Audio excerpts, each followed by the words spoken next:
जब तक भगवान का साक्षात्कार न हो तब तक जीवन के भीतर से अतृप्ति समाप्त नहीं होती।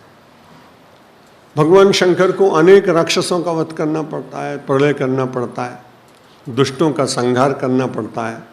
अब सात्विक व्यक्ति को जब किसी का संहार करना पड़े तो उसके बाद पीड़ा बहुत होती।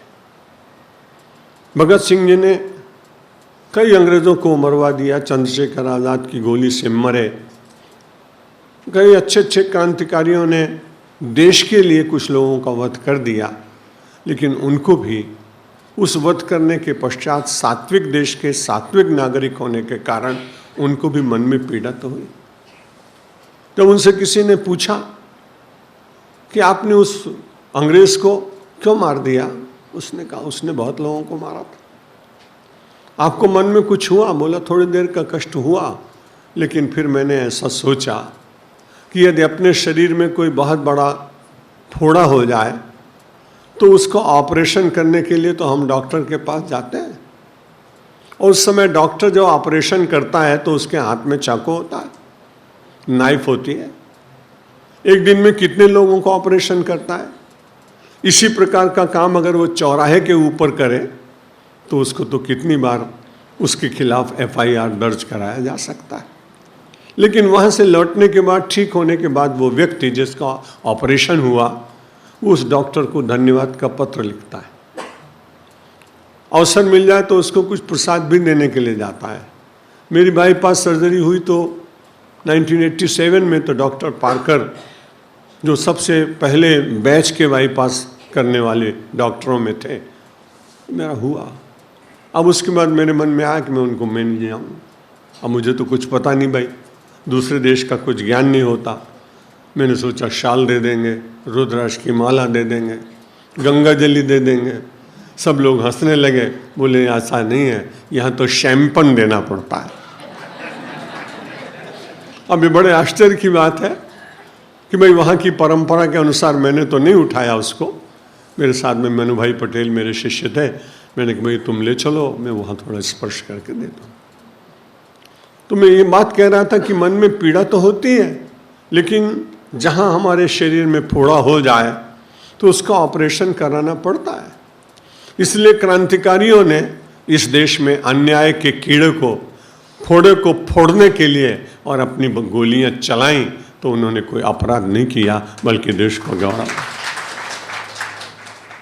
और बड़ा साहस था उनमें। कारगिल की बात आपने सुनी, उसके बाद कथा की बात इन्होंने कही आचार्य प्रभुदास जी पटेल ने, और मैं उस समय सुनते सुनते मेरा हृदय भर आया, क्योंकि उसमें एक ऐसी महिला आई थी जिसकी आयु केवल 25 वर्ष है।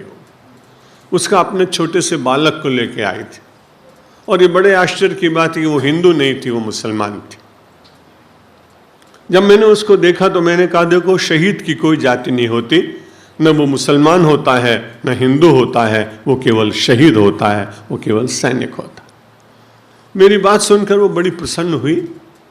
उसके लिए विशेष व्यवस्था हमारी मोटी बहन कुसुम बहन मोदी ने की थी। मैंने कहा आपको कोई कष्ट तो नहीं हुआ? उर्दू जानती थी, गुजराती होते हुए भी हिंदी बहुत अच्छी बोलती थी वो। उसने कहा महाराज मुझे तो इतना अच्छा लगा।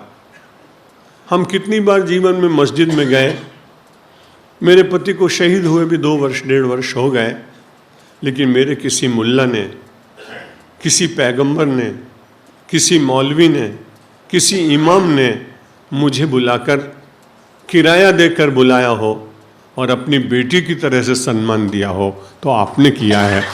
इसलिए मुझे हिंदू सन्यासी के प्रति बड़ी श्रद्धा हो गई।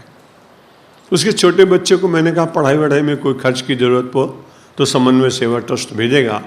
उसने कहा व्यवस्था सरकार की ओर से मिलेगी, कंपनसेशन बहुत मिलने वाला, आर्थिक दृष्टि से कोई कमी नहीं। लेकिन इस प्रकार का आदर समाज में कौन देता जो आपके द्वारा यहाँ मिला। अब भी कभी कभी वर्ष में एक आध बार उसके बच्चे बड़ा हो गया है, वो पत्र लिखती रहती है। जब उन्होंने शहीद की बात की और हमने मुरारी बापू जी से आग्रह करके शहीदों को श्रद्धांजलि देने के लिए ये कार्यक्रम, लगभग 25 विधवाएँ पूरे देश में से, बंगाल में से, आसाम से, गुजरात से, कश्मीर से, क्योंकि सब लोगों को तो हम कर नहीं सकते थे, इसलिए चयन करने के बाद 30-40 बहनें आई थीं और बड़ी अच्छी तरह से उनका सत्कार हुआ था। मैं तो ऐसा मानता हूँ कि जहाँ जहाँ जिन जिन प्रांतों में सैनिक शहीद हुए हों, उनके परिवारों में प्रतिवर्ष जाकर उनको आश्वासन ही नहीं बल्कि वात्सल्य, प्रेम और यदि आवश्यकता हो तो वस्तुओं को भी देना चाहिए।